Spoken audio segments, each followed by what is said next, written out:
Ei, Márcia, número 1, eu sempre considerei, desde que eu me converti, com 18 anos, o Padre Quevedo um grande falastrão, parapsicólogo. Eu conheci o Padre Quevedo, nunca o levei a sério. E quando eu comecei a estudar os fenômenos da mente, eu fui vendo que ele era um falastrão ultrapassado, inclusive. Fui vendo que ele era tão ultrapassado que ele não mergulhou no mundo da mecânica quântica, onde 90% dos problemas que ele levantava como questões de paranormalidade já estavam explicados na própria ambiência da mecânica quântica. Então, além de ser um falastrão, era um falastrão atrasado.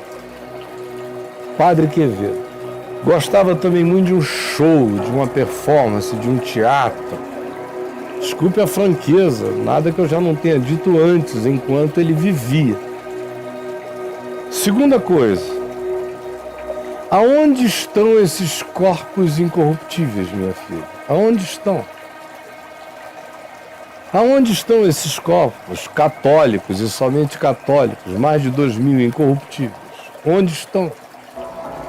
Além de serem alguns poucos deles expostos em alguma catedral europeia, impossível de a ciência fazer verificação, porque a Igreja Católica não permite, e sem essa incorruptibilidade descrita do jeito que você descreveu, poética, macios, doces e cheirosos, não. A única coisa que em um corpo ou outro desse que encontraram foi um processo de não corrupção crescente, como se eles tivessem entrado num estado de maceramento. Mas maceração é corrupção. Eles viraram apenas uma massa, não estão macios e nem cheirosos. E são mínimos e poucos e questionados, porque a igreja não deixa a ciência fazer um corte para examinar a realidade do fenômeno natural que aconteceu ali. Não passou de um fenômeno natural. O corpo incorruptível, que é incorruptível, é aquele que levanta de entre os mortos, minha filha. Não é aquele que fica macerado, morto. Qualquer fenômeno químico, seja artificialmente induzido ou naturalmente produzido, poderia gerar aquilo. Mas onde estão tais 2.000 corpos? Só na narrativa ficcional do Padre Quevedo. Fora disso não estão, porque se houvesse, ele seria um fenômeno que a própria Igreja Católica quereria estudar. Porque eles não existem na realidade, porque o estudo de tais fenômenos acabaria com o fetiche religioso que esses fenômenos significam nas mentes simplórias, tolas e acolhedoras do elemento mágico. É só isso. E em último lugar, minha querida, o que caracteriza o sinal de Deus na vida de alguém? Se o Padre Quevedo falou essa idiotice que você narrou, porque é uma coisa patética. O único sinal de Deus na vida de alguém é o amor, enquanto a pessoa está viva. Jesus disse, deixa os mortos sepultarem os seus mortos. Ele acabou com essa história, não existe culto ao amor, só existe reverência pela vida. E os mortos estão diante de Deus e vivem diante de Deus, e eles não são mais matéria minha. A minha matéria são os vivos e os existentes.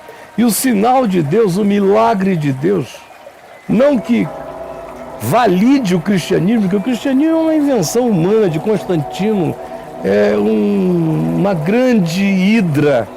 O cristianismo não passa de um Frankenstein de pedaços de paganismos ajuntados em nome de Jesus e com uma hierarquia que tanto parece com a do sacerdócio judaico quanto parece com a do sacerdócio pagão de qualquer lugar. O cristianismo é uma tragédia. Então Deus não tem nada a ver com o cristianismo, como não tem nada a ver com o islamismo, como não tem nada a ver com nenhuma religião. Isso é coisa de homem, é cultura humana, é necessidade humana, é vontade humana, é antropológico e faz parte da finitude emburrecida do espírito não acordado.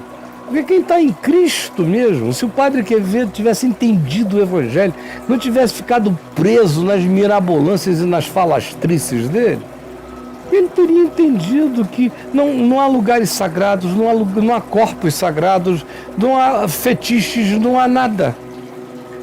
Deus é Espírito. O sinal é amor. Quem ama é de Deus, quem não ama não é de Deus. Seja no cristianismo, seja no hinduísmo, seja em qualquer lugar. Se você encontrar alguém que ama, você encontrou um filho de Deus. Alguém que trata o próximo com amor, com respeito, com reverência, encontrou um filho de Deus. Se você encontrou alguém que não ama, ele pode ser o Papa. Ele é um filho do diabo. Filho do diabo é quem blasfema contra o homem feito à imagem e semelhança de Deus, o manipula, o seduz, o usa, abusa dele, usa do nome de Deus para guiar pessoas em seu próprio interesse. Esses são os demônios da terra. E os filhos de Deus da terra são aqueles que amam, que perdoam, que são compassivos, que buscam a justiça, que não se alegram com a injustiça, que regozijam-se com a verdade em qualquer lugar da terra. Um índio que seja assim é um filho de Deus. Um padre que seja assim é um filho de Deus. Um índio que seja perverso, que queira tomar a alma do outro, manipular o outro, por mais raro que seja quando a gente os encontra originalmente, mas existem vários, esse aí é um filho maligno naquele chão natural da floresta. Um padre que age assim, um enrabador de crianças, é um filho do diabo. Por que vocês ficam complicando a vida entre religiões? É muito simples. O luz é luz, treva é treva. Luz é amor, justiça, verdade, paz, bondade, fidelidade. Isso é luz, fruto da luz. Fruto da treva é ódio, malícia, divisionismo, facção, opressão, tirania, feitiçaria, manipulação. Simples assim. Tem nada a ver com religião. Quem é desse jeito é da luz, quem é desse outro jeito é das trevas. Não importa em que oceano viva ou em que deserto tenha nascido. Quem não quiser entender isso, não está querendo entender o óbvio dos óbvios, ficou cego pela religião. Então é isso, Márcia. Tem gente como eu, como você, que teve o privilégio de ouvir essa mensagem do Evangelho, de acolhê-la lúcida e livremente no coração e dizer: eu quero para mim. Isso é só um privilégio, mas não é o único caminho pelo qual Deus se manifesta às pessoas. Quando Jesus diz que o Espírito é como vento, e que Deus é livre, e que Ele sopra onde quer, e todas essas coisas, Ele está dizendo que a gente tem um limite muito curto para acompanhar qualquer que seja a dinâmica do Espírito do amor de Deus na face da terra. E que quem quer que tenha juízo, reconhece o que aconteceu na sua vida, se alegra com o que vê acontecendo na vida de outros, mas não estabelece limites, nem levanta fronteiras para a ação de Deus. Bom, isto dito, olhe só o que Jesus falou. Jesus disse que aquele que ama o inimigo e ora por aquele que o persegue, se torna filho do Pai Celeste. Isso é confessar o Evangelho. Quantas pessoas você conhece que frequentam igrejas, foram batizadas, carregam esse livro chamado Bíblia embaixo do braço e que amam os inimigos e oram por aqueles que os perseguem e que perdoam os seus adversários e os seus hostis? Quantos? Pouca gente, não é mesmo? Esses são os pouquinhos filhos de Deus que você conhece. No meio de uma multidão que canta hinos, que diz que Jesus é o máximo, mas que não obedece o Evangelho e prefere qualquer maluquice inventada por homens e troca qualquer coisa translocada pela simplicidade da palavra já revelada por Jesus no Evangelho. Ou Pense em Jesus em relação ao que significa receber Jesus. Para a igreja, aceitar Jesus é levantar a mão, se batizar, dar dízimo, fazer parte dessa confraria, dessa maçonaria religiosa. Para Jesus não tinha nada a ver, ele nem imaginava tal loucura. Ele diz o seguinte: aquele que der um copo d'água a um desses pequeninos, deu a mim. Aquele que recebe um carente, recebeu a mim. Aquele que ajuda um desses inajudáveis, ajudou a mim. Aquele que socorre anônimos, sem querer saber pedigree, faz isso espontaneamente, pela bondade incontrolável, pelo amor não negociável que emana naturalmente dos seus corações.